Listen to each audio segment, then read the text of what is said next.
The Monkey's Paw by W. W. Jacobs. Part 1. Without, the night was cold and wet, but in the small parlor of Laburnum Villa the blinds were drawn, and the fire burned brightly. Father and son were at chess. The former, who possessed ideas about the game involving radical chances, putting his king into such sharp and unnecessary perils that it even provoked comment from the white-haired old lady knitting placidly by the fire. "Hark at the wind," said Mr. White, who, having seen a fatal mistake after it was too late, was amiably desirous of preventing his son from seeing it. "I'm listening," said the latter, grimly surveying the board as he stretched out his hand. "Check." "I should hardly think that he's come tonight," said his father, with his hand poised over the board. "Mate," replied the son. "That's the worst of living so far out," bawled Mr. White with sudden and unlooked-for violence. "Of all the beastly, slushy, out-of-the-way places to live in, this is the worst. Path's a bog, and the road's a torrent. I don't know what people are thinking about. I suppose, because only 2 houses in the road are let, they think it doesn't matter." "Never mind, dear," said his wife soothingly. "Perhaps you'll win the next one." Mr. White looked up sharply, just in time to intercept a knowing glance between mother and son.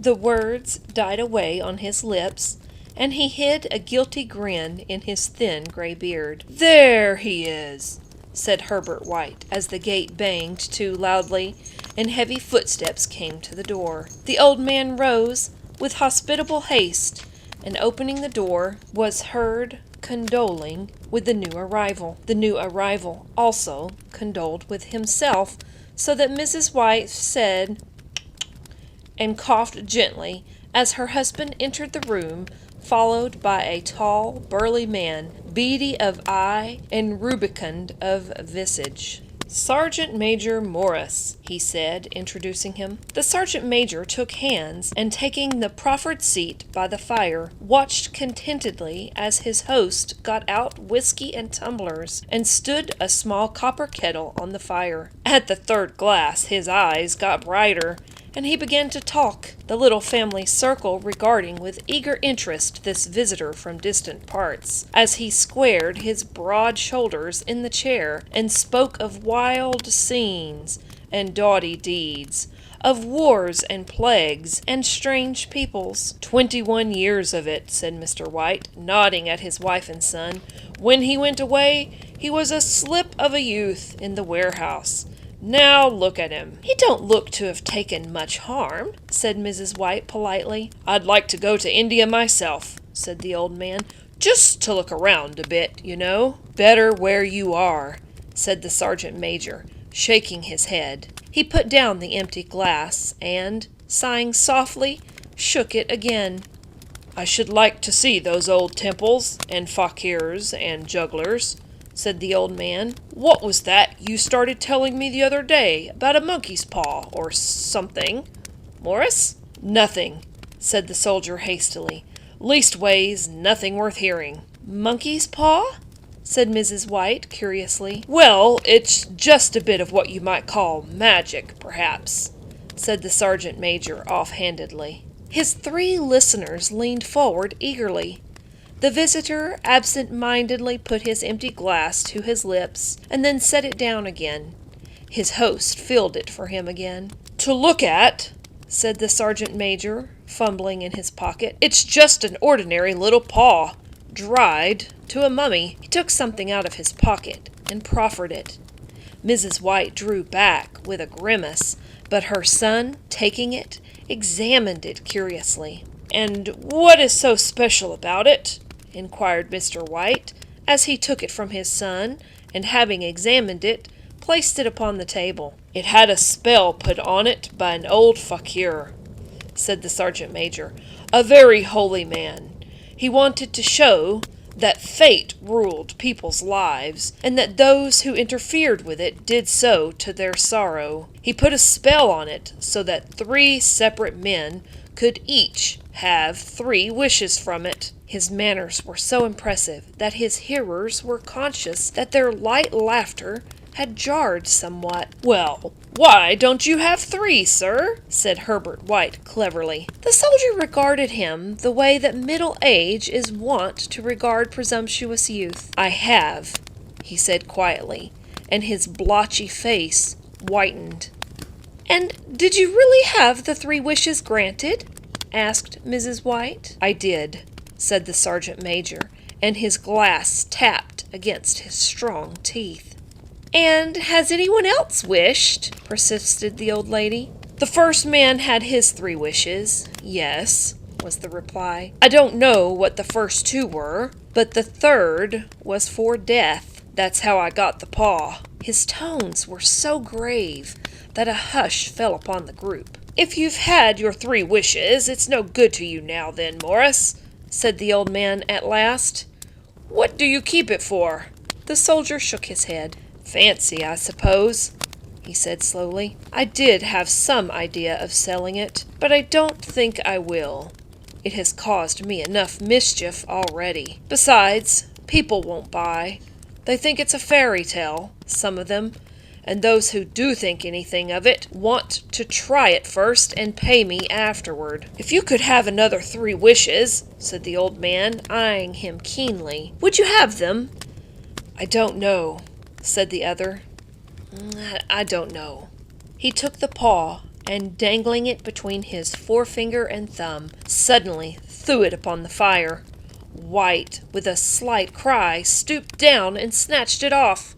"Better let it burn," said the soldier solemnly. "If you don't want it, Morris," said the other, "give it to me." "I won't," said his friend doggedly. "I threw it on the fire. If you keep it, don't blame me for what happens. Pitch it on the fire like a sensible man." The other shook his head and examined his possession closely. "How do you do it?" he inquired. "Hold it up in your right hand and wish aloud," said the sergeant major. "But I warn you of the consequences." "Sounds like the Arabian Nights," said Mrs. White, as she rose and began to set the supper. "Don't you think you might wish for 4 pairs of hands for me?" Her husband drew the talisman from his pocket, and all 3 burst into laughter as the sergeant major, with a look of alarm on his face, caught him by the arm. "If you must wish," he said gruffly, "wish for something sensible." Mr. White dropped it back in his pocket and, placing chairs, motioned his friend to the table. In the business of supper, the talisman was partly forgotten, and afterward the 3 sat listening in an enthralled fashion to a second installment of the soldier's adventures in India. "If the tale about the monkey's paw is not more truthful than those he had been telling us," said Herbert as the door closed behind their guest, just in time to catch the last train, "we shan't make much out of it." "Did you give anything for it, father?" inquired Mrs. White, regarding her husband closely. "A trifle," said he, coloring slightly. "He didn't want it, but I made him take it, and he pressed me again to throw it away." "Likely," said Herbert, with pretended horror. "Why, we're going to be rich, and famous, and happy. Wish to be an emperor, father, to begin with, and then we can't be henpecked."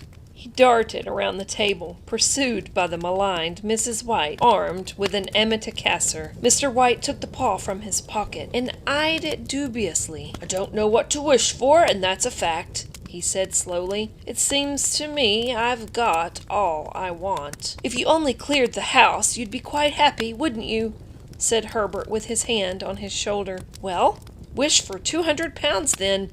That'll just do it." His father, smiling shamefacedly at his own credulity, held up the talisman as his son, with solemn face, somewhat marred by a wink at his mother, sat down and struck a few impressive chords. "I wish for 200 pounds, said the old man distinctly. A fine crash from the piano greeted his words, interrupted by a shuddering cry from the old man. His wife and son ran toward him. "It moved!" he cried, with a glance of disgust at the object as it lay on the floor. "As I wished, it twisted in my hand like a snake." "Well, "I don't see the money," said his son, as he picked it up and placed it on the table, "and I bet I never shall." "It must have been your fancy, father," said his wife, regarding him anxiously. He shook his head. "Never mind, though. There's no harm done.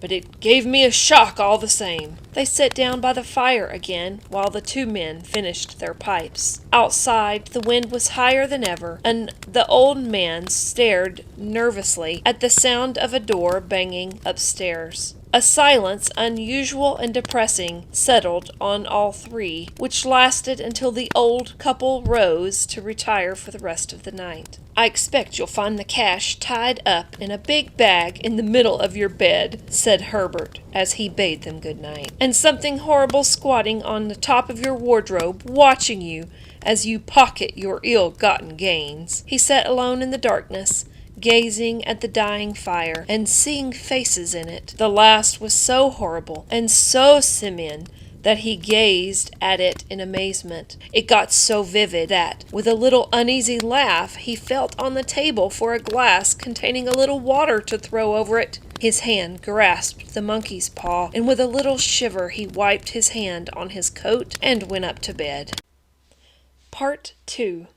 In the brightness of the wintry sun next morning, as it streamed over the breakfast table, he laughed at his fears. There was an air of prosaic wholesomeness about the room which it had lacked on the previous night, and the dirty, shriveled little paw was pitched on the sideboard with a carelessness which betokened no great belief in its virtues. "I suppose all old soldiers are the same," said Mrs. White. "The idea of our listening to such nonsense! How could wishes be granted in these days? And if they could, how could £200 hurt you, father?" "Might drop on his head from the sky," said the frivolous Herbert. "Morris said the things happened so naturally," said his father, "that you might, if you so wished, attribute it to coincidence." "Well, don't break into the money before I come back," said Herbert as he rose from the table. "I'm afraid it'll turn you into a mean, avaricious man, and we shall have to disown you." His mother laughed, and following him to the door, watched him down the road, and returning to the breakfast table, was very happy at the expense of her husband's credulity. All of which did not prevent her from scurrying to the door at the postman's knock, or prevent her from referring somewhat shortly to retired sergeant majors of bibulous habits when she found that the post brought a tailor's bill.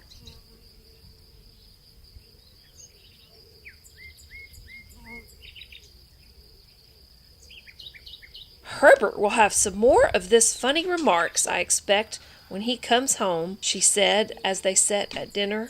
"I dare say," said Mr. White, pouring himself out some beer. "But for all that, the thing moved in my hand, that I'll swear to." "You thought it did," said the old lady soothingly. "I say it did," replied the other. "There was no thought about it. I had just— What's the matter?" His wife made no reply. She was watching the mysterious movements of a man outside, who, peering in an undecided fashion at the house, appeared to be trying to make up his mind to enter. In mental connection with the £200, she noticed that the stranger was well dressed, and wore a silk hat of glossy newness. 3 times he paused at the gate, and then walked on again. The 4th time he stood with his hand upon it, and then, with sudden resolution, flung it open and walked up the path. Mrs. White, at the same moment, placed her hands behind her, and hurriedly unfastening the strings of her apron, put that useful article of apparel beneath the cushion of her chair. She brought the stranger, who seemed ill at ease, into the room. He gazed at her furtively, and listened in a preoccupied fashion as the old lady apologized for the appearance of the room, and her husband's coat, a garment which he usually reserved for the garden. She then waited as patiently as her sex would permit for him to broach his business, but he was at first strangely silent. "I was asked to call," he said at last, and stooped and picked up a piece of cotton from his trousers. "I came from Ma and Megan's." The old lady started. Is anything the matter?" she asked breathlessly. "Has anything happened to Herbert? What is it? What is it?" Her husband interposed. "There, mother," he said hastily. "Sit down and don't jump to conclusions. You've not brought bad news, I'm sure, sir," and eyed the other wistfully. "I'm sorry," began the visitor. "Is he hurt?" demanded the mother wildly. The visitor bowed in assent. "Badly hurt," he said quietly, "but he is not in any pain." "Oh, thank God!" said the old woman, clasping her hands. "Thank God for that! She broke off as the sinister meaning of the assurance dawned on her, and she saw the awful confirmation of her fears in the other's averted face. She caught her breath, and turning to her slower-witted husband, laid her trembling hand on his. There was a long silence. "He was caught in the machinery," said the visitor at length in a low voice. "Caught in the machinery?" repeated Mr. White in a dazed fashion. Yes." He sat staring out the window, and taking his wife's hands between his own, pressed it as he had been wont to do in their old courting days nearly 40 years before. "He was the only one left to us," he said, turning gently to the visitor. "It is hard." The other coughed, and rising, walked slowly to the window. "The firm wishes me to convey their sincere sympathy with you in your great loss," he said, without looking round. "I beg that you will understand I am only their servant and merely obeying orders." There was no reply. The old woman's face was white, her eyes staring, and her breath inaudible. On the husband's face was a look such as his friend the sergeant might have carried in his first action. "I was to say that Ma and Meggins disclaim all responsibility," continued the other. "They admit no liability at all, but in consideration of your son's services, they wish to present you with a certain sum as compensation." Mr. White dropped his wife's hands, and rising to his feet, gazed with a look of horror at the visitor. His dry lips shaped the words, "How much?" £200 was the answer. Unconscious of his wife's shriek, the old man smiled faintly, put out his hands like a sightless man, and dropped a senseless heap to the floor. Part 3. In the huge new cemetery, some 2 miles distant, the old people buried their dead, and came back to the house steeped in shadows and silence. It was all over so quickly that at first they could hardly realize it, and remained in a state of expectation, as though of something else to happen, something else which was to lighten this load, too heavy for old hearts to bear. But the days passed, and expectations gave way to resignation, the hopeless resignation of the old, sometimes miscalled apathy. Sometimes they hardly exchanged a word, for now they had nothing to talk about, and their days were long to weariness. It was about a week after that the old man, waking suddenly in the night, stretched out his hand and found himself alone. The room was in darkness, and the sound of subdued weeping came from the window. He raised himself in bed and listened. "Come back," he said tenderly. "You will be cold." "It is colder for my son," said the old woman, and wept afresh. The sounds of her sobs died away on his ears. The bed was warm, and his eyes heavy with sleep. He dozed fitfully, and then slept until a sudden wild cry from his wife awoke him with a start. "The paw!" she cried wildly. "The monkey's paw!" He started up in alarm. "Where? Where is it? What's the matter?" She came stumbling across the room toward him. "I want it," she said quietly. "You've not destroyed it?" "It's in the parlor, on the bracket," he replied, marveling. "Why?" she cried, and laughed together, and bending over kissed his cheek. "I only just thought of it," she said hysterically. "Why didn't I think of it before? Why didn't you think of it?" "Think of what?" he questioned. "The other 2 wishes," she replied rapidly. "We've only had 1. "Was not that enough?" he demanded fiercely. "No!" she cried triumphantly. "We'll have 1 more. Go down and get it quickly, and wish our boy alive again." The man sat in bed and flung the bedclothes from his quaking limbs. "Good God, you are mad!" he cried aghast. "Get it!"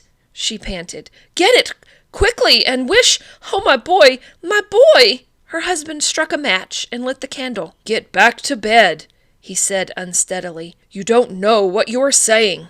"We had the first wish granted," said the old woman feverishly. "Why not the second?" "A coincidence," stammered the old man. "Go get it and wish!" cried his wife, quivering with excitement.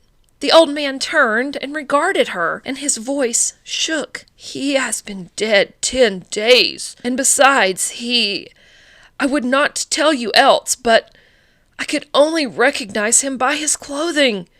If he was too terrible for you to see then, how now?" "Bring him back," cried the old woman, and dragged him towards the door. "Do you think I fear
drawn back, and the door opened.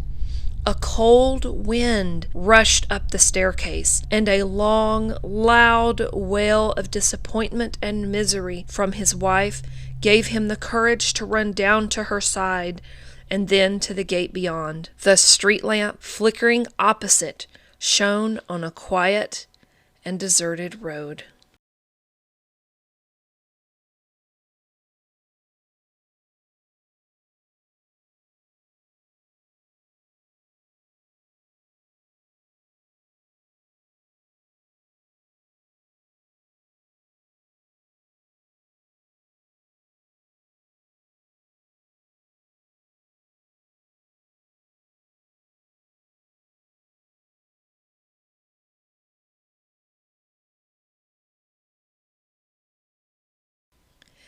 The end.